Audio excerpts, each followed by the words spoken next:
నేను పర్సనల్‌గా చెప్పాలంటే 5 ఏళ్ల పాటు పౌర హక్కుల సంఘంలో పనిచేశాను. APCLC Andhra Pradesh civil liberties committee. హ్మ్. అంటే పోలీసులు లాకప్‌లో చంపేసినా, లేకపోతే ఇట్లా ఎన్‌కౌంటర్‌లు చేసినా, అంటే పోలీస్ వయలెన్స్ కావచ్చు, లేక దళితుల మీద అప్పర్ కాస్ట్ వయలెన్స్ కావచ్చు, ఇంకా రకరకాల ఇష్యూల మీద మా సంఘం పనిచేసేది. ఏనుగుల సమస్య మీద కూడా మేము పనిచేసాం కుప్పంలో. ఓకే. సో, పోయినప్పుడు ఏందంటే ఒకటి జరిగిపోయినాక ఫ్యాక్ట్ ఫైండింగ్ అంటారు. ఫ్యాక్ట్ ఫైండింగ్ అంటే అర్థమైందంటే ఎవరి అభిప్రాయాలు మనం విని నమ్మకుండా, మనమే వెళ్ళి గ్రౌండ్ లెవెల్‌లో వెళ్ళి దీంట్లో ఇన్వాల్వ్ అయిన అన్ని రకాల పార్టీలని కలిసి సమాచారాన్ని కలెక్ట్ చేసుకొని, మనం ఒక నిర్ధారణకు రావడాన్ని ఫ్యాక్ట్ ఫైండింగ్ అంటారు. దాన్ని నిజ నిర్ధారణ అని అంటారు తెలుగులో. సో, ఏందంటే పోలీసులు చెప్పేవన్నీ ఆహ్, ఔట్‌రైట్‌గా అబద్ధాలు కావు. ఔట్‌రైట్‌గా నిజాలు కూడా కాకపోవచ్చు. చాలా రకాల వ్యవహారాలు ఉంటాయి. అందుకని పోలీసులు ఎంత స్ట్రాంగ్‌గా పెట్టినా కోర్టులో చాలా సార్లు కేసులు నిలవు. ఎందుకంటే ఇక్కడ వీళ్ళు చెప్పేది వేరే ఉంటది. అక్కడ నిజాలు వేరే ఉంటాయి. హ్మ్. సో, అలాగా ఆహ్, ముఖ్యంగా పోలీసుల వయలెన్స్ విషయంలో పోలీసుల వెర్షన్‌ని మనం నమ్మలేం. వేరే వెర్షన్‌లు కూడా మనకు తెలియాలి. రెండోది పోలీసులు కూడా చట్టానికి అతీతం కాదు. ఈ దేశంలో అందరూ కూడా మన రాజ్యాంగానికి లోబడి ఉండాలి. చట్టాలన్నీ కూడా రాజ్యాంగానికి లోబడి ఉంటాయి. హ్మ్. పోలీసులకు కూడా చట్టం వర్తిస్తది. నేను ఎవరినన్నా చంపేసి నా మీద అతను కాల్పులు జరిపాడు. నేను ఆత్మరక్షణ కోసం నా దగ్గర కూడా గన్ ఉంది. నేను అతను చంపేసాను అన్నామనుకో, పోలీసులు నన్ను వదిలేస్తారా? నన్ను కేసు పెడతారు, అరెస్ట్ చేస్తారు. నా మీద ఎఫ్ఐఆర్ పెడతారు, ఛార్జ్ షీట్ పెడతారు. కోర్టులో నేను ప్రూవ్ చేసుకోవాలి. ఏది ఆత్మరక్షణ కోసమే నేను చంపాననేది కోర్టులో ప్రూవ్ చేసుకోవాలి. హ్మ్. ఈ ప్రాసెస్ అంతా చేస్తారు. కానీ పోలీసులు మేము ఆత్మరక్షణ కోసం కాల్చామని చెప్తే వాళ్ళని ఎవరు అరెస్ట్ చేయరు. వాళ్ళని ప్రూవ్ చేసుకోవాల్సిన బాధ్యత వాళ్ళ మీద ఉండదు. ఆ కథ అందరూ నమ్మి పోలీసుల్ని అభినందిస్తారు. షబాష్ షబాష్ భలే చేశారని పోలీసులను అభిమానిస్తూ పోస్టులు పెడతారు. ఇది ఈ దేశంలో ఉండే ప్రాబ్లం. సో, అంటే మనకు అవసరమైనప్పుడు డెమోక్రసీ కావాలి, కాన్స్టిట్యూషన్ కావాలి, చట్టం కావాలి, ఇవన్నీ మాట్లాడతారు.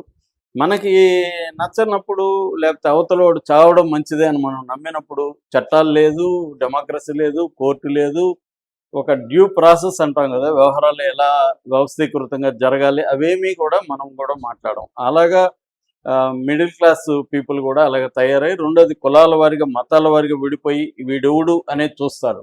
ఆ చనిపోయినవాడు ముస్లిం అనుకో, హిందువులందరూ వాడికి యాంటీగా మారిపోవడం.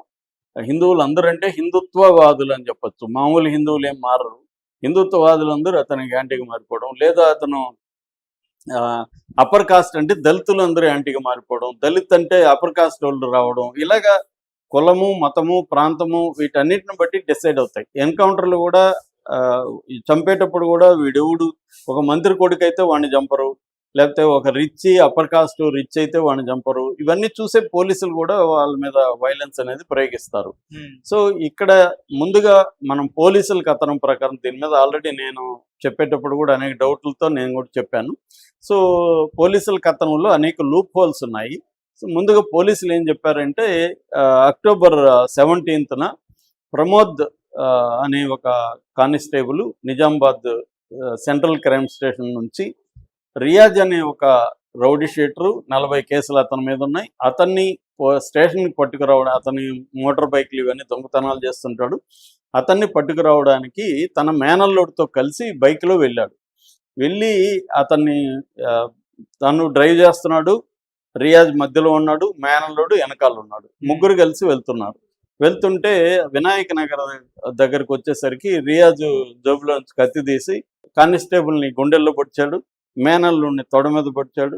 ఈ లోపల బైక్ పడిపోయింది. ఆ గుండెల్లో పొడవడం వల్ల అతను చనిపోయాడు, ఇతను పారిపోయాడు. ఎవరు కూడా శవాన్ని దగ్గరకు కూడా రాలేదు. జనం అందరూ ఉన్నా కూడా ఇదే జరిగింది. చనిపోయాడు అతను. చనిపోయిన తర్వాత ఆగ్రహవేశాలు వచ్చాయి మొత్తం పోలీసుల్లో కూడా. దాని తర్వాత అతని కోసం వెతికారు. అతను పట్టుకుంటే 50,000 ఇస్తా ఉన్నారు.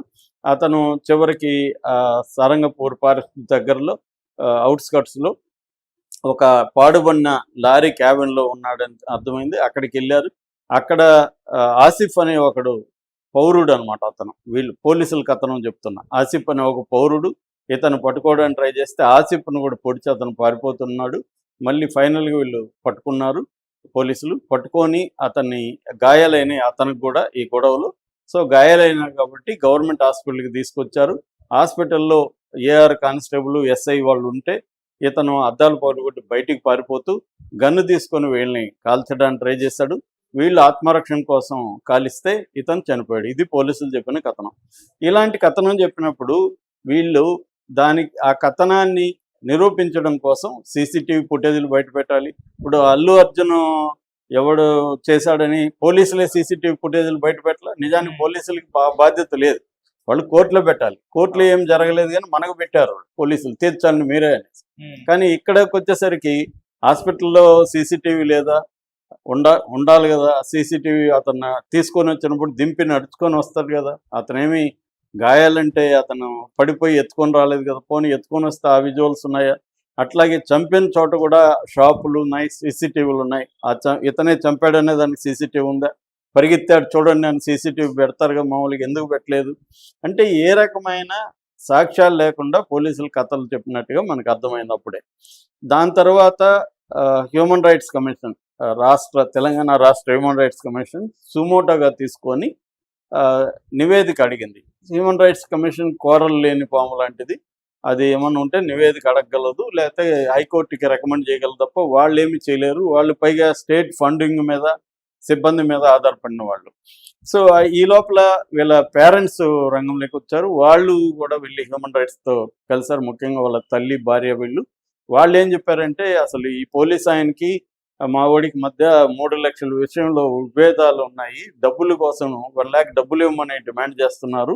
డబ్బులు ఇవ్వలేదని ఇతను పట్టుకుపోయినారు. ఆ గొడవలని ఇతను చంపేసి ఎన్కౌంటర్ పేరుతో చేస్తున్నారు. మమ్మల్ని కూడా వీళ్ళు వేధించారు. ఒక 3 రోజుల పాటు 15 నుంచి 19 వరకు మమ్మల్ని కూడా 2 రోజులు పెట్టుకొని లైంగికంగా కూడా వేధించారు. మా ప్రైవేట్ పార్టీలో కారం కూడా పోసారు. ఇవన్నీ కూడా వాళ్ళు హ్యూమన్ రైట్స్ కమిషన్కి నివేదించారు.